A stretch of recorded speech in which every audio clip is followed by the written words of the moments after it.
Bismillahirrahmanirrahim. Assalamualaikum warahmatullahi wabarakatuh. Apa kabar semuanya? Kembali lagi di channel Kobe TV. Oke, saya ingin melanjutkan video tentang murai batu yang sudah sembuh nyilet kemarin. Karena video yang murai batu nyilet itu banyak sekali pertanyaan ya, karena videonya lumayan naik. Akhirnya saya angkat lagi video setelah murai batunya sembuh ya. Nah, ini alhamdulillah sudah sembuh total ya.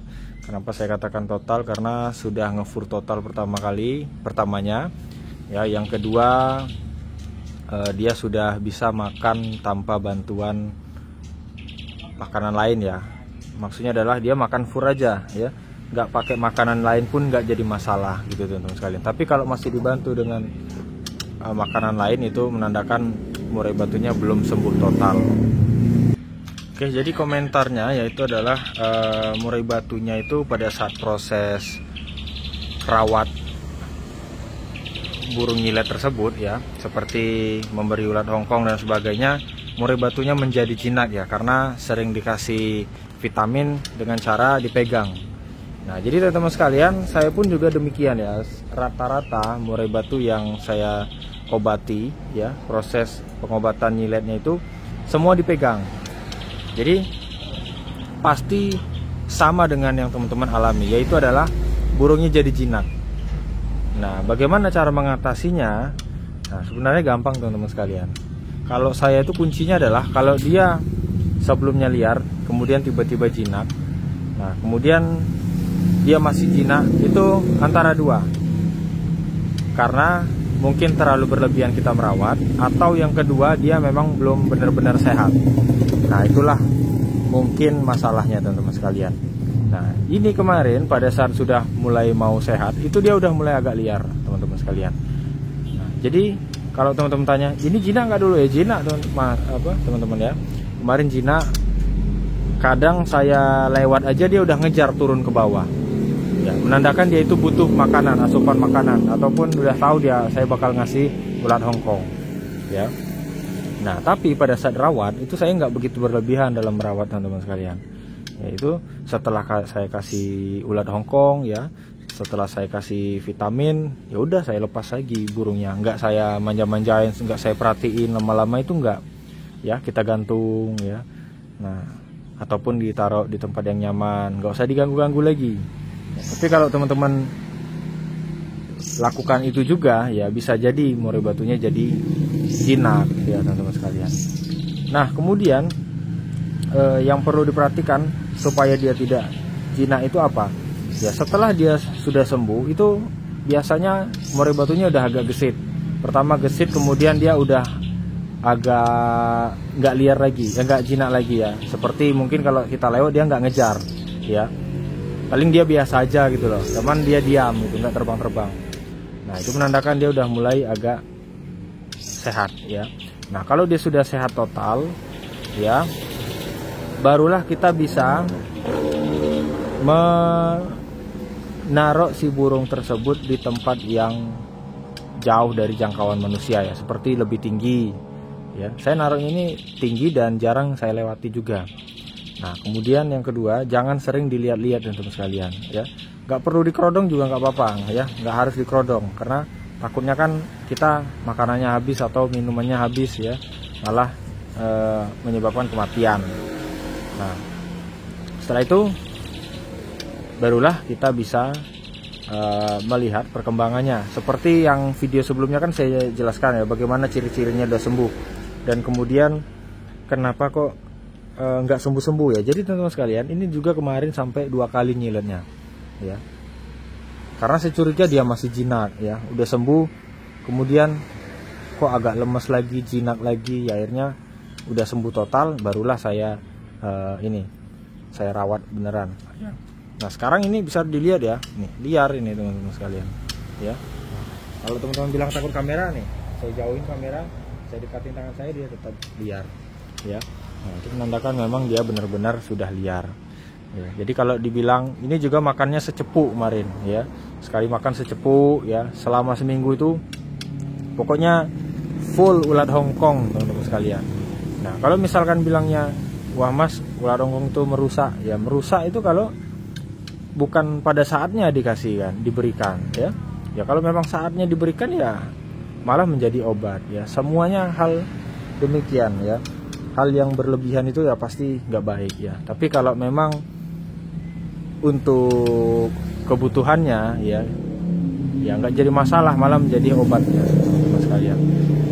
Nah, jadi supaya buatnya liar lagi itu yaitu tadi naruhnya di tempat yang lebih tinggi dan jangan sering dilewati. Kemudian atau di tempat yang rendah boleh, tapi jangan sering-sering kita lewati. Nah kemudian teman-teman sekalian, untuk pemberian extra foodingnya kita bisa cabut ini kita keluarin. Nah kita belakangin dia ya, jangan ngadap dia ngasih jangkriknya itu. Biasanya kan kita ambil nih kan, nah, jangkriknya kita pecahin kepalanya kan. Nah tapi kita ngebelakangin si burung ini ya, jangan sampai dia itu melihat ada makanan di situ. Setelah itu baru taruh lagi di sini. Ya kalau dia mendekat usir ya, sampai dia benar-benar merasa asing dengan kita ya. Nah ini kan kayak merasa asing dia dengan saya kan. Padahal ya saya sering ngasih makan. Sekarang hampir tiap pagi tuh udah mulai saya rutinkan extra foodingnya untuk perbaikan pada bulunya ya. Karena kan ntar lagi ini udah mau ganti bulu ya. Nah jadi burung ini juga kenapa nggak dijual ya karena itu sakitnya berkali-kali ya, 2 kali kalau nggak salah atau 3 kali, 2 kali ya. Tapi kan membuat proses menjadi lama ya. Akhirnya burung ini tertahan dan sampai sekarang masih ada di sini. Akhirnya mau dilepas pun sayang juga teman-teman sekalian, karena sekarang udah umur hampir masuk 4 bulan nih, udah waktunya mulai rontok ya. Temennya udah pada rontok. Nah ini telat mungkin karena sakit tadi ya. Jadi burung sakit itu juga mempengaruhi ya.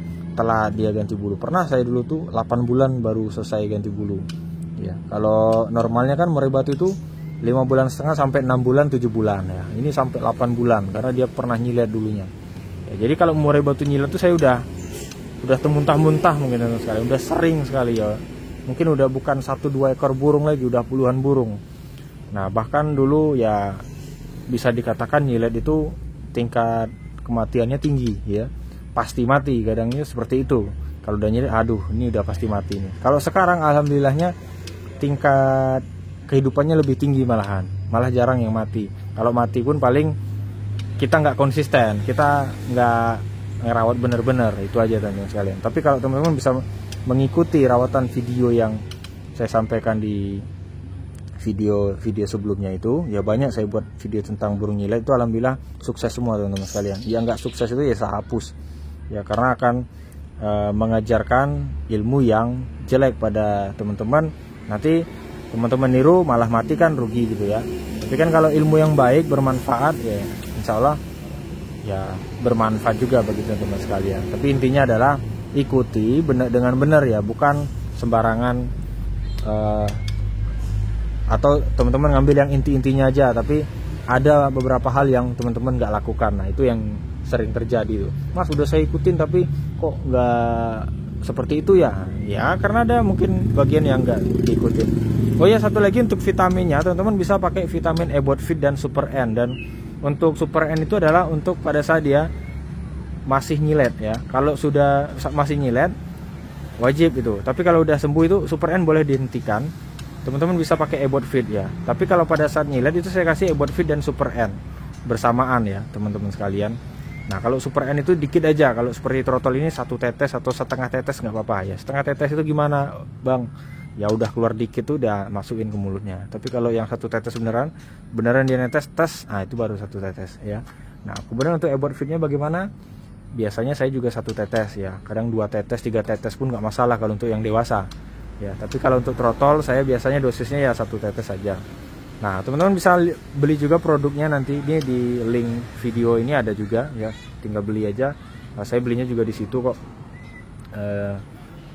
Tapi terserah kalau misalkan di depot teman-teman ada ya monggo. Tapi kalau nggak mau ribet ya, mau nunggu aja ya, tinggal klik aja. Karena Ebot Fit itu juga berfungsi ya, sangat berfungsi dan sangat penting. Dan saya selalu stok Ebot Fit dan Super N ya. Tujuannya supaya kalau ada mendadak murai batu yang nyilet ya kan enak ya. Seperti di sini dulu nih punya teman tiba-tiba sakit, kemudian di depot sini pada kosong ya, sibuk kan. Kalau mau nunggu nyampe beli dari online kan 3 harian tuh. Nah, akhirnya ya burungnya udah mati duluan kan, seperti itu. Jadi lebih baik kita nyetok sendiri ya, jangan berharap dari depot. Di depot itu kadang dia malas nyetok karena jarang sekali ya terjadi. Mungkin seperti itu teman sekalian, dan saya kira assalamualaikum warahmatullahi wabarakatuh.